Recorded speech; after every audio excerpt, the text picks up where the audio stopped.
पीले दांत वाली बहू। रंजना कभी ब्रश नहीं करती थी। उसे कितनी बार उसके माँ बाप ने डांटा, लेकिन उसका कोई असर उस पर होता ही नहीं था, जिस कारण से उसके दांत पीले पीले हो जाते हैं। शादी के बाद। अरे बहू, वैसे तो तुझ में कोई कमी नहीं है, पर तेरे दांत इतने पीले कैसे हैं बेटा? कैसे मतलब? कोई सर्जरी थोड़ी ना कराइए। वो तो क्या नाम, मैं ब्रश नहीं करती थी तो पीले हो गए। अब क्या करूं? आप कहें तो लाल करवा लूं या फिर काले? यार ये क्या है, क्यों माँ से लड़ रही हो? लड़ रही हूँ? अरे मैं लड़ रही हूँ या ये बोल रही है कि दांत पीले हैं, पीले। अरे तपस्या थोड़ी ना की है इन्हें पीले करने के लिए। बकायदा ब्रश नहीं किया है 20 साल तक, तब जाकर। छी, कैसी बात कर रही हो? ये उस वक्त तो पीले नहीं थे जब हम लोग तुम्हें देखने आए थे। अरे तब साफ करवा लिया होगा डेंटिस्ट के पास जाकर। अब देखो कैसे पीले पीले लग रहे हैं। रंजना सास की तरफ गुस्से से देखती है। फिर शुरू हो गई पीले पीले पीले। अरे पीले तो तब भी थे जब मेरे हाथ का रसगुल्ला उड़ा उड़ा कर खा रही थी और बोल रही थी, लड़की नहीं गुणों का खजाना दे रहे भाई साहब आप।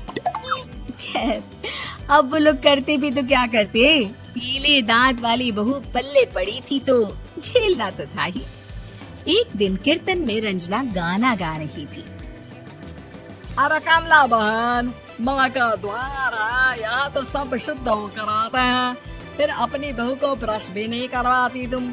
दूर से पीले पीले दांत भक्ति में बाधा उत्पन्न कर रहे हैं। अरे कोई 2 साल के बच्चे थोड़ी ना लेकर आई हूँ मैं बहू बनाकर।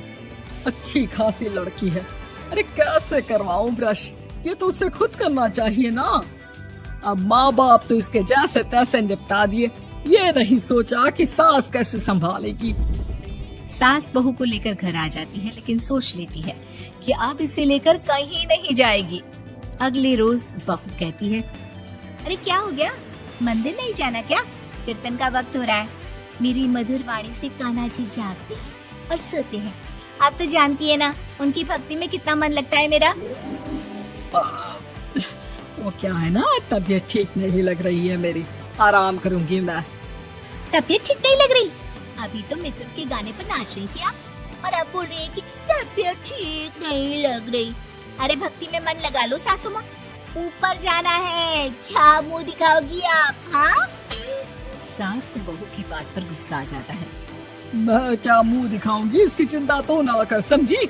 अपने मुंह की चिंता कर, जो ये पीले पीले दांत लेकर हर जगह पहुंच जाती है। पता है लोग कितना मजाक बनाते हैं। ना जी ना, मैं नहीं जाना कहीं तेरे साथ। तो ये बात है, कोई ना, मत जाओ, मैं अपने कमरे में ही बैठकर भक्ति कर लूंगी। ऊपर वाला दांत थोड़ी ना देखता है, मन देखता है, भावना देखता है। और अरे बस बस, तू सब कुछ दिखा, बस ये सफेद चमकदार दांत ना दिखाना किसी को, है? जा यहाँ से। बहू को सास की बात का कोई फर्क नहीं पड़ता, वो तो जैसी थी वैसी ही रह जाती है। सुबह नहाकर किचन में खाना बनाना, फिर खाना खाना, कीर्तन भजन करना और सो जाना।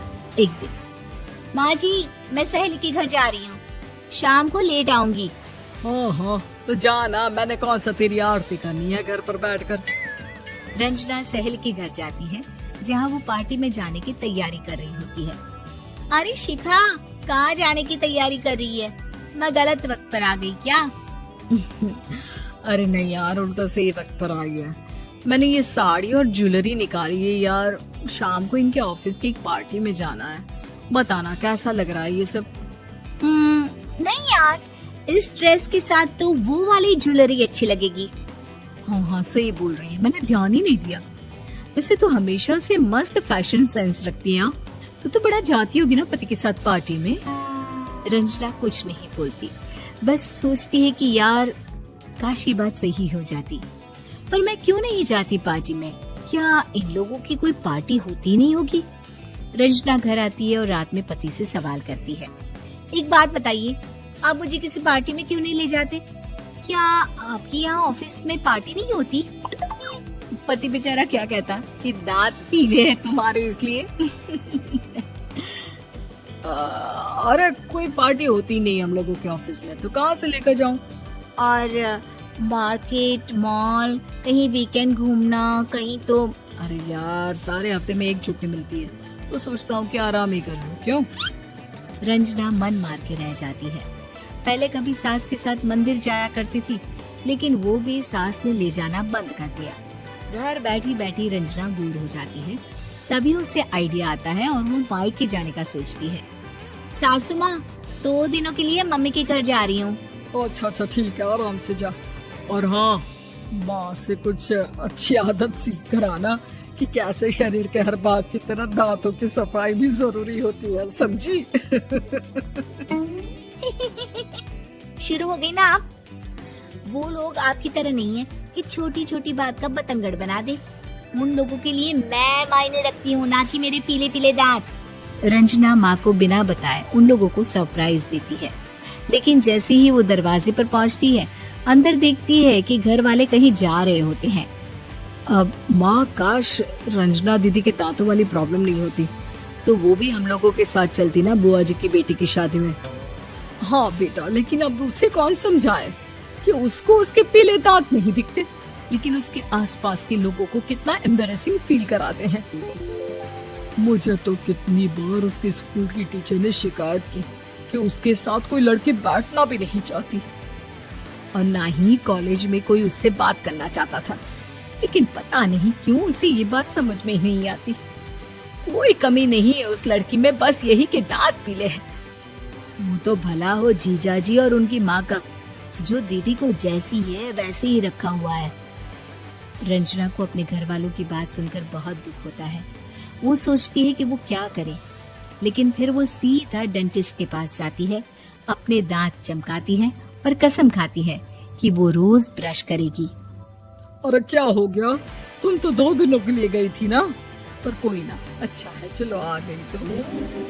रंजना सास के सामने आकर खड़ी हो जाती है और पूरी स्माइल करती है, उसके चमकदार दांतों को दिखाती हुई। चले मंदिर। माँ, मुझे माफ कर दीजिए, मैंने आप लोगों को बहुत एम्बैरेसिंग फील करवाया। मैं आज से रोज ब्रश करूंगी।